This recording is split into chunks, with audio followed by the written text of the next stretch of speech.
Chasing Purpose was designed to empower, uplift, and enlighten you on your journey in chasing your purpose.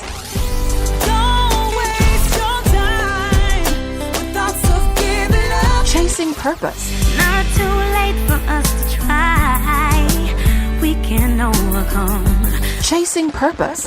Candid conversations, nurturing faith, pursuing aspirations, setting intentions. Together we rise, divided we fall. Yeah. Let Jah lead the way. Chasing Purpose. Cause God always a listen. Chasing Purpose. One day I have to win. That's why I'ma try again. Chasing Purpose. Mondays, 7 p.m. on Arijam Radio, Arijam 360, or arijamradio.com. Hosted by Cynthia Shea.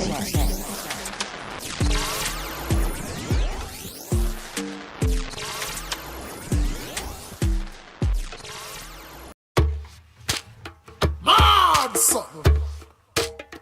Hey, follow me now, see you now. Hey, upset her. See how upset her. Go outside there. Running. I'm a winner. You know the time. Hey, mama. I'm a winner.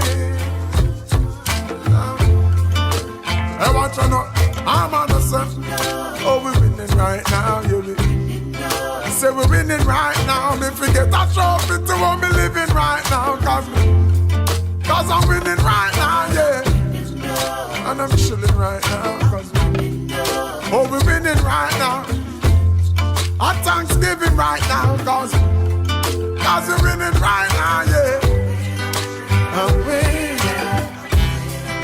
I'm winning.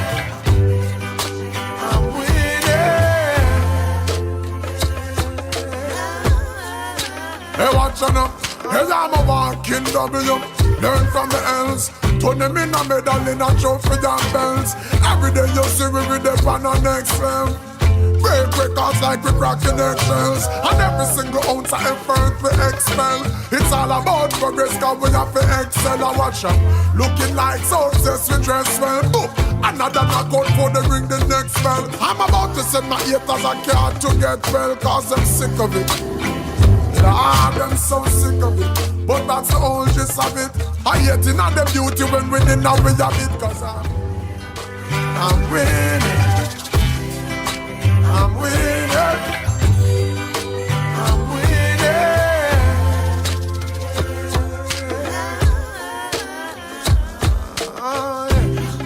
Oh, we're winning right now, you be. Say we're winning right now. Me forget that trophy to what me living right now. Cause I'm winning right now, yeah. And I'm chilling right now. Oh, we're winning right now.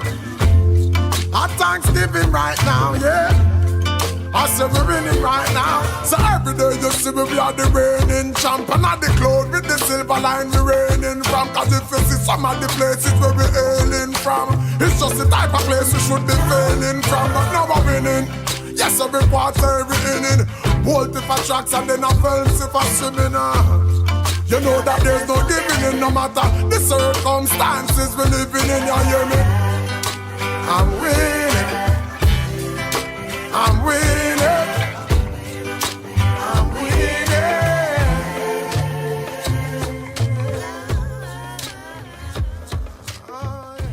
Welcome to Chasing Purpose, heard every Monday at 7 p.m. right here at our home at Arijam Radio, on our app at Arijam 360, as well as arijamradio.com.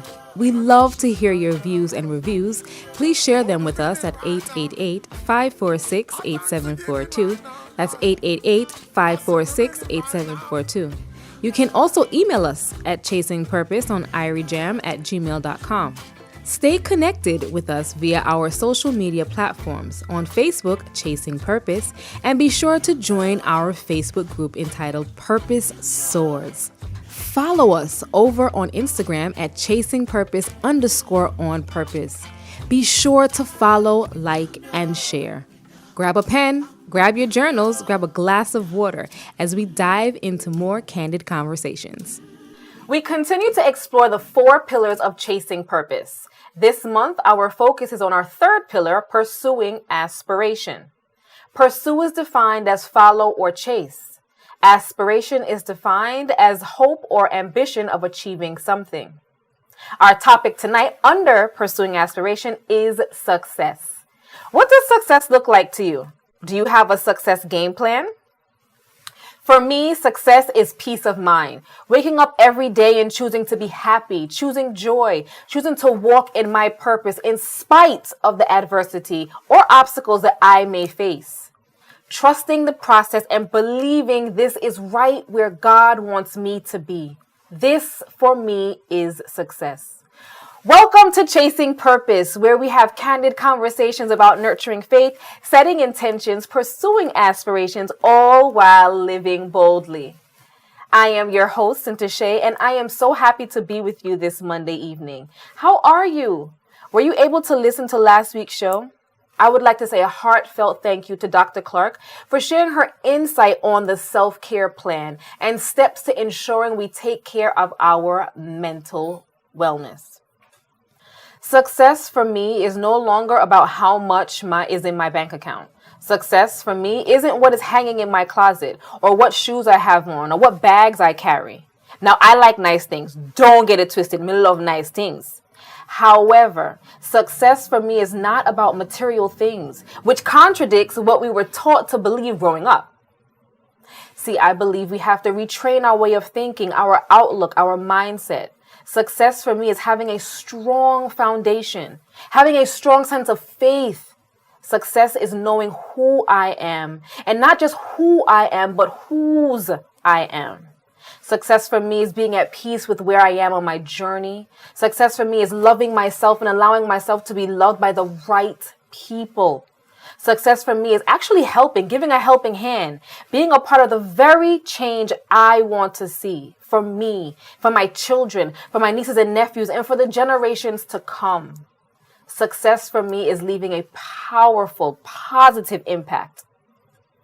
Grab your journals, grab a pen, and let's get right into it. Tonight, we continue our candid conversation with Kamala McWhinney, a clinician, entrepreneur, and consultant. She currently serves as the United Nations Stress Counselor serving UN staff based in Jamaica. She is also the CEO of White Lotus Blooms Wellness Services, where she offers psychological and coaching services to individuals and corporate entities, specializing in well-being and psychological safety. Kamala, welcome to Chasing Purpose. Thank you so much, Spin. It's awesome to be here. Can I say you are absolutely glowing? Thank you. I love your light. Thank you so much. Kamala, how are you? I'm grateful. It's March. And I'm mostly good. Yeah, mostly. Why just mostly good? Only from the standpoint that everything could be a little tips better. And we're always aspiring to get there. I love that. Yeah. We're always already dropping gems, y'all. Listen. Aspiring to be better. Can you define what psychological safety is? So psychological safety is creating that kind of a gel within teams, especially corporate teams, where people feel included. So you're seen, you feel heard, you feel like you are a part and you belong, but also feeling the freedom to be able to contribute without punishment or retaliation. You can speak up and you can challenge the status quo as well without fear of retribution. Absolutely. So when people have several levels of psychological safety, the idea is that they can perform better. So you have higher performing teams, better chemistry, better outputs overall. Okay. Our topic last week was burnout and the journey of mental wellness. Talk to us about your journey of mental wellness. Listen, so as a psychologist, I was drawn to the profession for several reasons. I think in another space, I shared that I wanted to be a doctor. I wanted to be a pediatrician. And then in sixth form, I was like, this is not working. This is not it. So I decided to pursue another passion I had for psychology. And then right about the time when I was to start undergrad, I realized that I was clinically depressed. I was burnt out from school because I was trying to do something that wasn't really your calling. The path I was supposed to be on. So I get it fully. So of course, going through depression and going through my own journey of, I call it a renaissance, where doctor, pediatrician, that's not it anymore. I literally felt this huge fit with psychology. And so I mean, I try to live, even now in a pandemic, try to live in a way that honors wellness. Yeah. Sometimes you fall down, Yeah. you know, Yeah, and you yeah, forget to self-care and to pour into yourself. Yeah. But I'm always trying to stay, you know, on the journey at least. Yeah.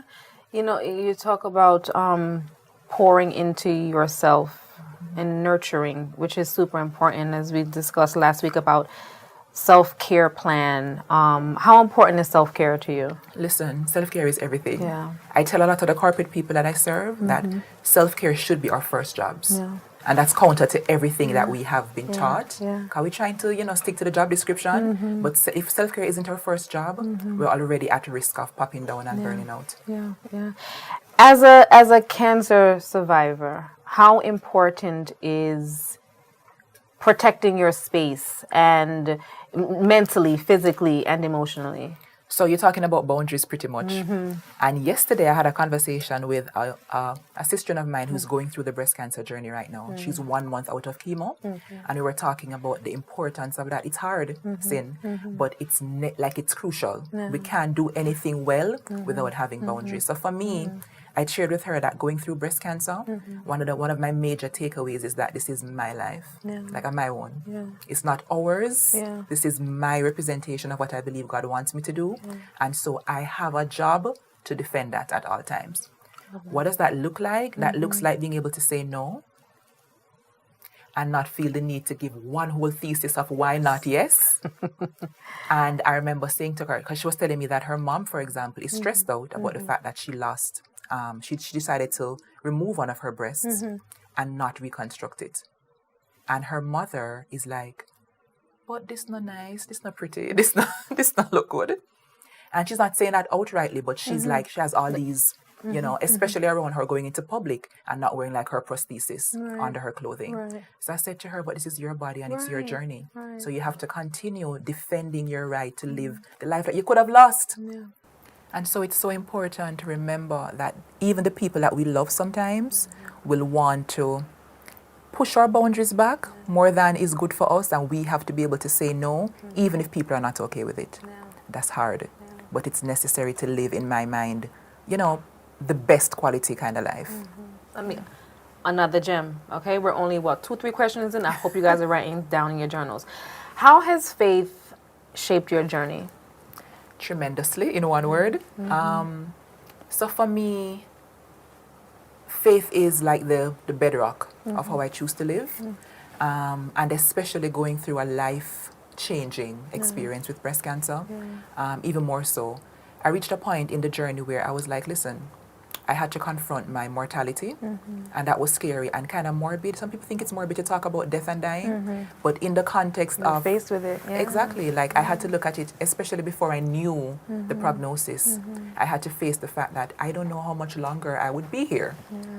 So that was faith, believing that purpose is where it's at, that I am here for a reason. Whether the reason is 15 years longer or 55 or 95, whatever, it was important for me to step into faith that an intelligent creator brought me here to do some stuff. Yeah. Wow. You were diagnosed at a young age. Fairly young age. Yeah. You were young. I was 30. You were young! What goes through your mind at that age? Mercy, wagwan yourself. Yeah. That was it. Like, how? Yeah. Like, what? How? No heavy risk factors. So it was literally shocking. And then, of course, the question of why. So what me do? What? Because, you know, we always tend to feel like there's always like cause and effect. But it just happened. You know, and 7 years, going on 8 years out of it now, it's still shocking sometimes when I talk about, I'm like, you're talking about, what? That happened for real? But most importantly, the lessons, distilling the lessons and remembering them, because, you know, especially outside of Breast Cancer Awareness Month, they kind of go back to living normally, which is not the best way to live. So I have to remind myself to be intentional. Yes, and that is something that we discuss a lot here on Chasing Purpose, is being intentional and setting the intentions. Absolutely. Are you chasing your purpose, or have you found your purpose? That's a good question. I wasn't ready for that. I would say I have found it, and I'm on the journey of deepening you know, how I manifest it and how I carry it out is what I would say. But I feel like I have a pretty good idea of why I'm here. Great. You lecture about how to do life in love. Talk to me about how you do life in love. Intentionally. That's the answer in one word. Okay. I feel like we're too precious and too valuable to just go on. So I feel like we need a clear, something that anchors us. Yes. And for me, that's purpose. Exactly. And for all the persons who are watching who may not be sure how to tap into, maybe you guys have talked about this on previous episodes, but I feel like we get so many clues along the way. Yes, we do. So many purpose clues. Like for me, for example, since I was in high school, people have always said, probably not said it, but they've always come to me and poured out everything. So already I think they were picking up that I'm a good listener. Yeah. And I never knew that was a thing. Like, you're good at listening? That's boring. Like, what is that? Yeah. But I felt like those were some of the clues. So a lot of women would come to me with their stuff. And I felt like there was such a connection, even more than when men would come to me. So I felt already early out that there was something that I was made to do about supporting women in a very authentic way. Yeah. And then when I switched now academically to start pursuing psychology, I was like, boom. Yeah. Perfect combination. I can use these skills as part of my skill set to help in this particular way. Yeah. And I think that it's important that, as Kamala mentioned, that the cues are dropped. Now that I am walking in my purpose, I can think back to, oh, okay, so that is why that happened, and that's why this, and this is why, so the cues are there, guys. If you are trying to figure out what your purpose is, I promise you, God has already gifted you with it, and He has, it's like little seedlings that were dropped along your life's journey. And it's now just for you to identify them, pick them up, plant them, and begin to nurture them. Do you ever feel overwhelmed, darling, that your dreams can become reality? Absolutely, all the time. And I feel like this is where community comes in. This is where tribe comes in. Because I've heard somebody say recently that when you can't find the strength or the self-belief, you have to borrow somebody's own. When you can't see yourself in a light, in the way of, you know, I can do this. I could be a host or I could be a whatever. Sometimes you have to borrow people, you know, or sisterins or brethren or family or loved ones' belief that, girl, you know, you have it like that. Have it, Exactly. And, you know, just referencing something that we mentioned earlier about purpose, I want to remind all of us that sometimes the purpose clues are not pleasant. So sometimes the reason why some things happen to us is because we're supposed to be a part of this solution. So I mean, in the love space, I had an experience that was like, I dead me dead now, like this. Wow. And that experience has taught me so much as I look back, and I'm able to use my journey with breast cancer, which was horrendous, journey with clinical depression. All of it is like gold now. Yeah. Yes. Being able to connect with people and to understand, like feel where you're sitting and be able to really be of some help in those areas. There's a light about you. Thank you. There is a light about you. How important is setting intentions on one's journey?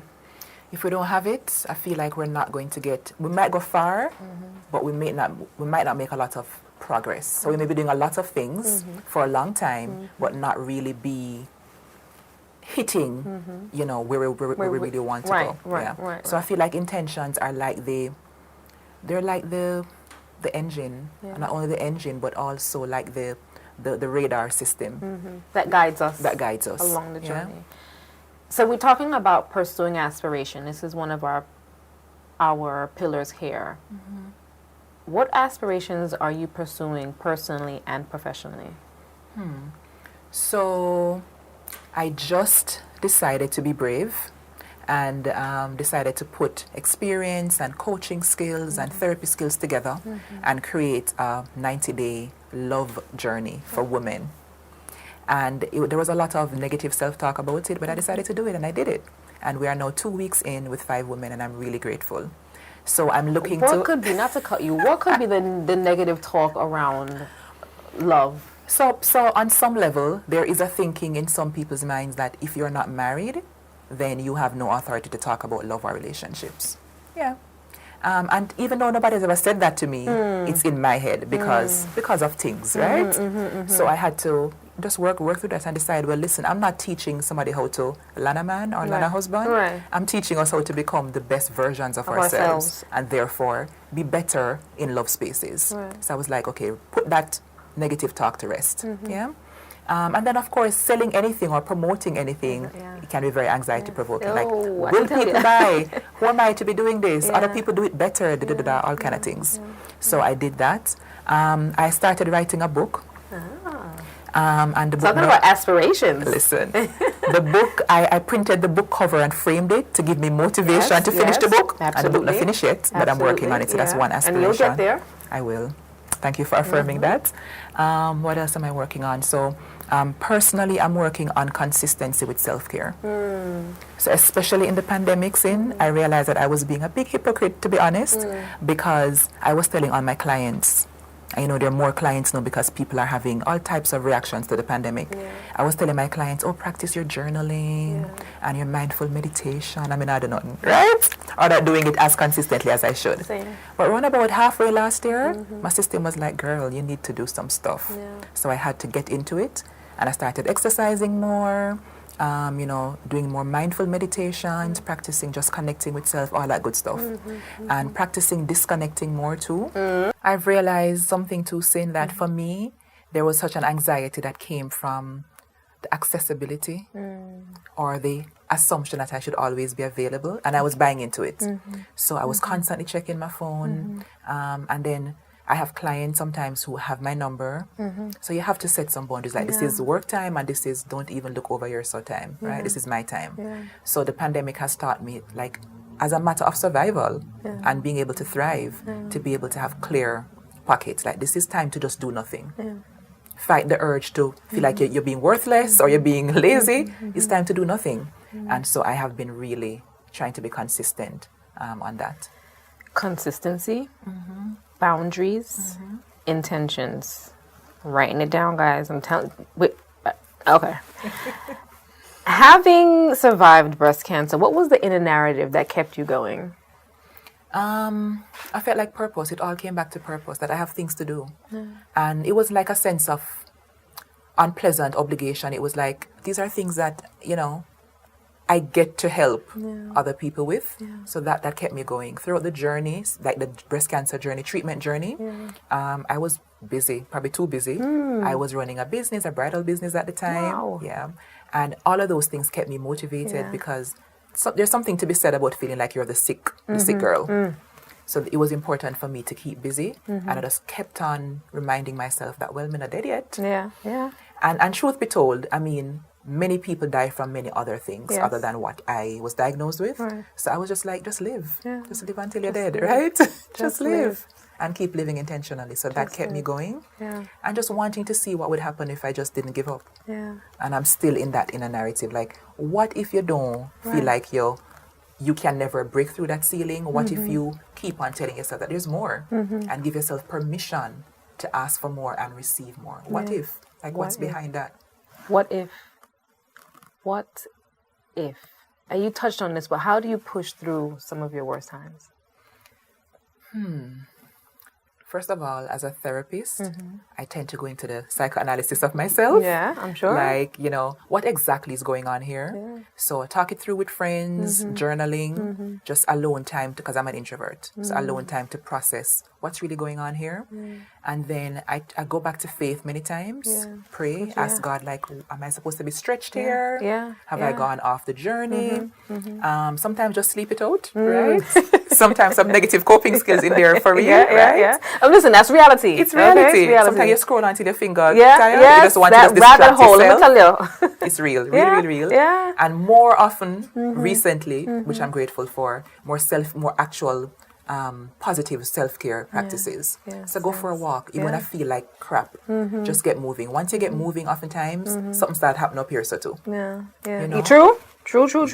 Man, it gives you a mental clarity. I mean, this week for me was just one of those weeks where I was just like, no, Every time I have an alarm set at 5 a.m. Oh, God. I turned it off every time. Yes. I was supposed to get up and get downstairs, do my devotion, go outside. I did none of that. And I felt so down on myself. But I was like, you know what? This is a part of the journey. It's okay. Absolutely. It is okay to just not do anything. And the truth is saying that oftentimes we are our own worst critics.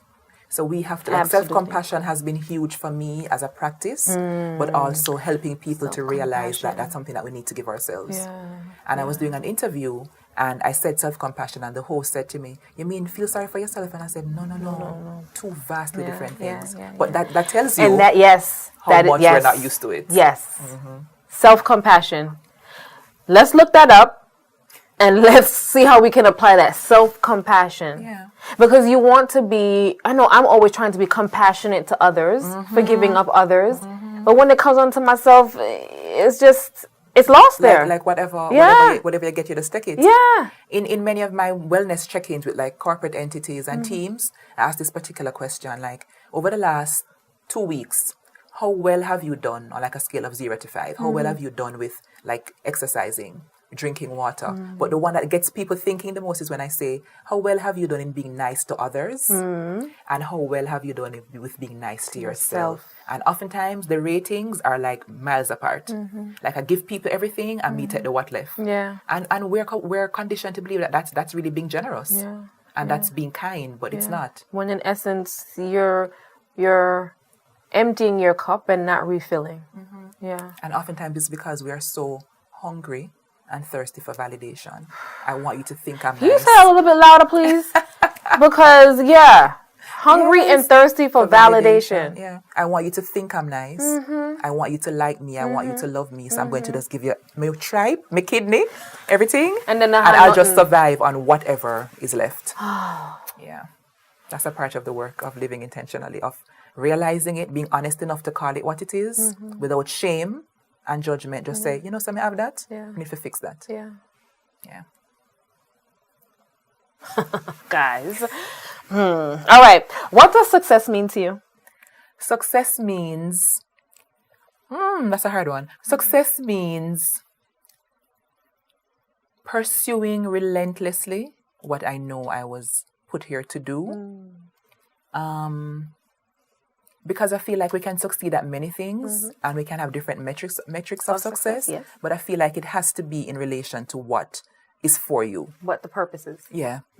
Pretty much what is your blueprint? You know, what were you called to do? And what is aligned to the purpose again. So that's what it looks like for me. I am very intentional about living on purpose and also for profit. Yeah. Because, Because we need things and want things, and we like nice things. Exactly. So for me, that's like my two guiding principles. When I'm asked to do things or show up for engagements, especially more so now, with my schedule and with the pandemic and wanting to focus on self-care, purpose, like the big one, but also I want to live well. And I believe that many of us don't give ourselves permission to even say that out loud, you know? So success for me is being able to be good to myself, be aligned with my purpose, and be good to others. Do you have a success game plan? Something like that. Something like that. I feel like I'm working one out now. Yeah. How do I put it in a framework? So recently I've been thinking a lot about the mindset behind success. And so for me, I'm doing a lot of the excavation work. So if it is that I want something or I'm on a journey to something, I'm constantly asking myself, why do you want it? What's your big why? Because many of us have some whys that are kind of not so good. What is my big why? Do I want to serve or do I want to be seen? That question boxed me in my face a couple months ago. Do I want to serve? Or do I want to be seen? That's a word, y'all. That's a question. So a lot of y'all need to us, answer. Yes. Okay. For those of us who feel like we're helpers. Yeah. Do we want to just be on the TV? Yes. Or do we really want to make an impact? So that hit me, boxed me. I was planning a program and like I look a bit of people come and I felt embarrassed, I felt shame, and I felt like there's no point in it. And then like something just clicked and said, why did you want to do it in the first place? Because the 5 people or the 10 people who come, they're getting so much from this. So and those are the people that you would want. You right see, fit people, yes, as my sister would say. Right fit. I like that. Yeah. And that's the same thing with the journey that I'm on. I started this in September, and it was never about the dollar. It was never about making any money. I ain't making any money doing this, but I love to help. I love to guide.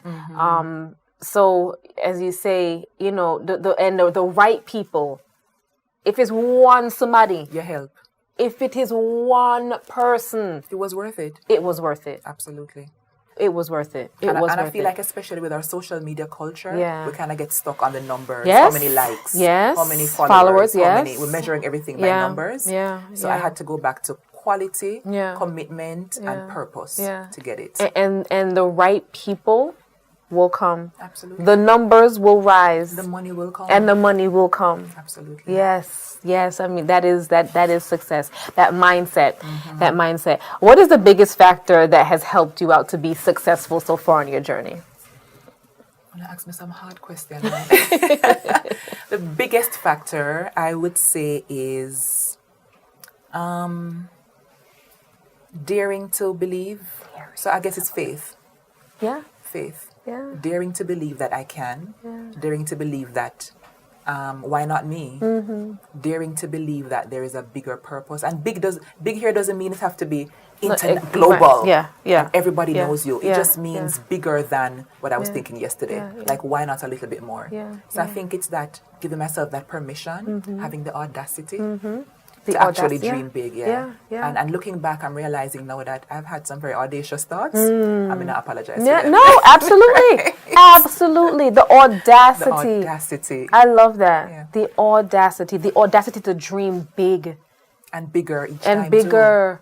Too. Yeah. Major keys, guys. What are your success habits?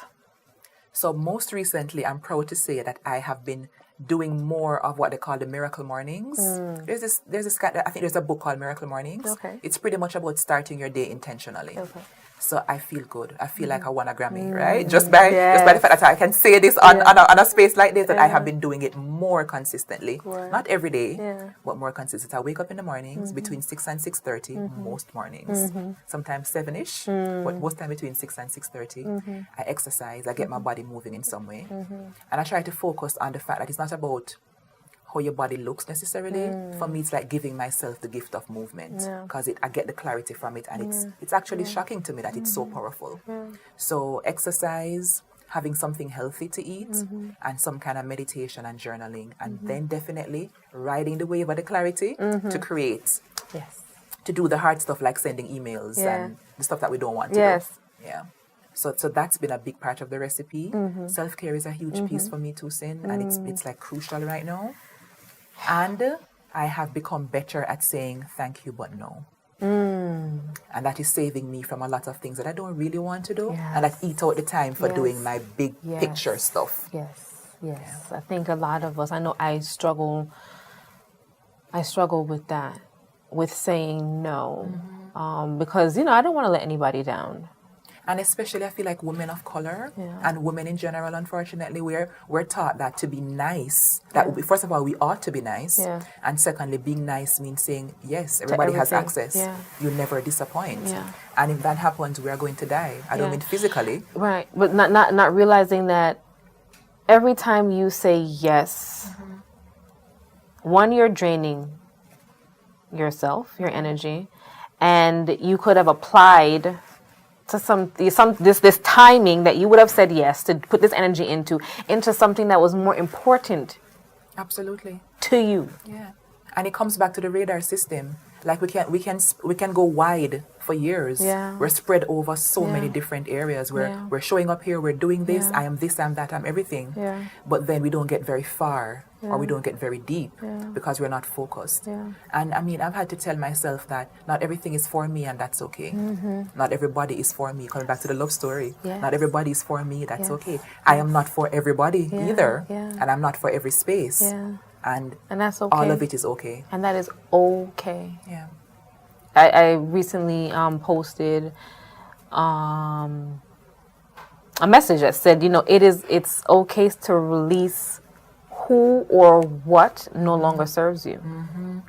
And I got so much messages behind that, but it's just I came who or across what? one. There are people Yeah. that just no longer serve you, Absolutely. and it's okay to let them go. I came across one that's very snappy, similar, same messaging, Mm-hmm. but says something like, "Stop holding on to length over health," and that goes for hair as well as for relationships. Okay. And I love it. All I'm here right. for it. Okay. Yes. And you, come on, girl. Yeah, I You're just mean- like, Okay. No, it's true. It's true for us to continue on this road of our purpose, because that's the bullseye there, right? Is to getting to that purpose and making sure that we're actualizing that purpose. Absolutely. We have to be intentional about what we give our energies to, right? who deserves it? Who deserves it? The part they hard, Oh my goodness. Because sometimes we like the people, but Yeah. they don't deserve. Yeah. Yeah, so It's we have true. to start mistaking, people being attracted to us, going back to love versus people who deserve. You know what I mean? Not everybody who likes you is good for you. So this is like the adulting, which is not fun. But to get to the success that we're talking about, these are some of the things that we would do well to start holding on to and practicing. How do you measure or evaluate success? So it's not even about how good I feel, Yeah. because sometimes we feel good about things that are not Not appropriate. Yeah. But again, it like my whole Which is metric- okay. Yeah. For me, it goes back to can't escape the purpose part. No. You know what I mean? So, are you moving in this direction? Are you being true to yourself? That's a big one for me too. That's huge, and that's become a lot bigger for me Authenticity, recently. being authentic, for Am sure. am I shrinking? Am I hiding? And if so, I'm not. That's not it. Yeah. I need to get off that and get back onto Onto- the path. So yeah. authenticity, and being authentic to my purpose too, and also being good to others, but always with the whole grain of salt of balancing that with that boundary. I am a person too. Yeah. Yes. So being good to other people is only half of it. Yeah. I am Be good person. to ourselves, So to being myself. good- exactly. Yeah. Be Yes, good to yes. myself. What mistakes have you made along the way? Selling out. Selling out in terms of living through other people's eyes. Yes. So a quick story for you, going back to the breast cancer journey. My mom loves me dearly. I'm sure. I am the one egg, and she pours everything into me. Yeah. When I was diagnosed, my mom understood it. Intellectually, say your daughter has been told that she has this condition. But I think what really was the signal to her that, wow, was when I lost my hair due to chemo. And in Jamaica, we have this thing about bald-head woman. Like, it's not many of us have an issue with that. Yeah. I feel like for her... I think bald's sexy, but okay. You rock it. I feel like for her, seeing the bald head was like, my daughter really has cancer. And she couldn't deal. That wasn't her favorite thing to see. Okay. In response to my mother's discomfort, I almost always in the home had something on my head, a scarf, something, because I wanted to protect her from seeing that. Understood. Now, in as much as it comes from a good place, Yeah. that needs to be managed, Yeah. because this is the reality, and it is what it is. I don't have no ear right now, right? Yeah. And I'm going through it, Yeah. and at some point it was hot. Yeah. You know what I mean? Like in a Yes, summer, yeah. the heat up pelt you, have nothing on your scalp. Yeah. And so that simple kind of a embryo is like a huge lesson for me in other parts of my life. Am I constricting, shrinking, not being my full self because of other people's discomfort? So that's been one of the things I have done because of how we grow up. It comes from so many childhood stuff. Yeah. So that's one thing I have done. Another one thing I would say is just not giving myself the gift of consistency. Like I wish I started being more on it from earlier in my life. Yes. Yeah. That is my biggest, I think one of my biggest mistakes is not being consistent with myself. Yeah. With myself physically, emotionally, spiritually too, all of that. And I wish financially. Yeah, listen, financial. listen. Okay. That's a whole other show. I mean, but on the flip side of that, while yes, I believe me not being consistent back then were mistakes. I'm also of the belief that God has guided me right along, and I was right where I was supposed to be at the At the time, time. because we needed the lessons Yeah, I to was bring about us to come to that. to where we are. Yeah. I came across this quote that says, I never lose. I either win or I learn. So I kind of hold on to That's that. true. It's comforting. That's true. And I try to do the actual work of taking the lessons and doing something with them. Yeah. And something that has kind of flipped my whole consistency story too is the fact that consistency is a form of discipline, and discipline is a form of self-love. Yes. So if I look at it from a place of, I'm giving myself the gift of exercise as opposed to me have to do it, or I'm lazy, or I'm worthless. But I'm giving myself the gift of reading because I want to grow my mind, as opposed to, Lord God, 10 more page to go. Yes, You understand? Yes. It's a great outlook. Perspective. Yeah. When did you consider yourself a success? You never asked me if. When? That's the power of positivity. Yes. Okay. So when I considered myself a success, I feel like last year, interestingly, very recently, I was like, Kamala, I think you're doing well. And I gave myself the permission to say that. Yeah. Because, we always have this destination addiction. Yes, When I yes, get the next yes, piece. yes. When I reach the other milestone. Yeah. I gave myself last year permission to say, girl, you're going with some things. And Yeah. I like you. Yeah. That's a part of success for me. I like you. Yeah. I like you. I A lot forgot of that people, part. yeah, Yeah. a lot of people don't like what's looking back at them in the mirror. Yeah. So I like you. That's big. Yeah. That is big. And I was able to look at all my stuff, not just the pretty stuff, Yeah. but all of it, and still say, I like you. Yeah. And the fact that I was choosing to keep showing up for myself. For yourself. I was like, that. I think that is success too.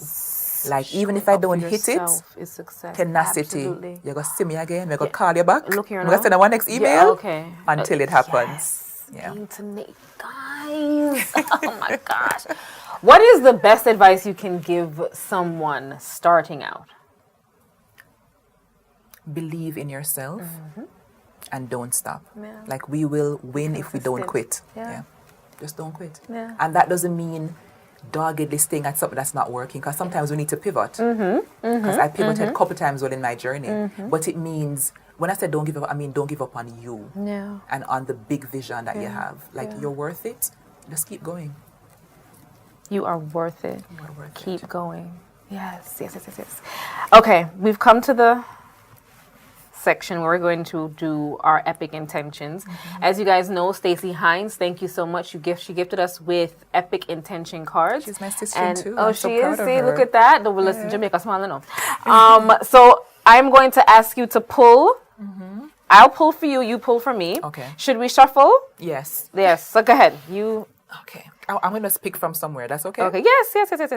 See where the spirit leads me. Yes. That's for you. And then you pick for me. Yes.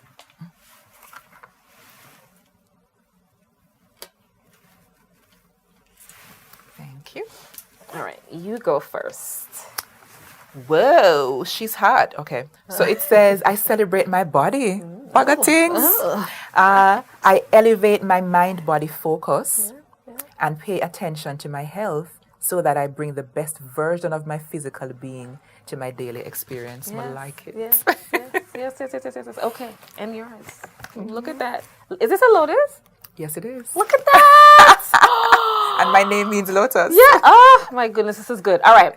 I am centered and balanced. I find moments each day to bring my mind, body, and soul back to the center of my being with the intention of creating balance and harmony. Look at that. We're winning. We're winning. We're winning. We're winning. Oh, gosh. Today was brilliant. Today was brilliant. Tonight, this evening. Where can our audience find you? So they can find me on Instagram at White Lotus Blooms. By email, whitelotusbloomsja@gmail.com. And website, whitelotusblooms.com. Kamala, it has been an absolute pleasure. This conversation. Thank you so much. Yeah, it's been I feel breathtaking. fuller Yeah. and not depleted Yeah. having sat with you. So thank you too. Yes, because people can do that, when you sit with them and exchange energies, they can deplete you. So I thank you for pouring into me. And I feel fuller, so thank you too. Yeah. My dad reminded me the other day that when building a house, you have to have a firm foundation. That is the very first step towards success, that foundation. Once that foundation is set and solid, it will be the little things that ensure your success. It will be the little things that contribute to your success, your faith, your loved ones, knowing you are worthy, choosing to be happy, to be kind, to show love, to sow seeds others will reap from. Success begins in the heart and penetrates the soul. It is within ourselves that we find the blueprint for our success. I leave you with this quote. I am responsible for every result in my life. If I want different results, I have to change my thoughts and actions. Remember, we cannot solve our problems with the same thinking we use when creating them. Thank you. Have a great night.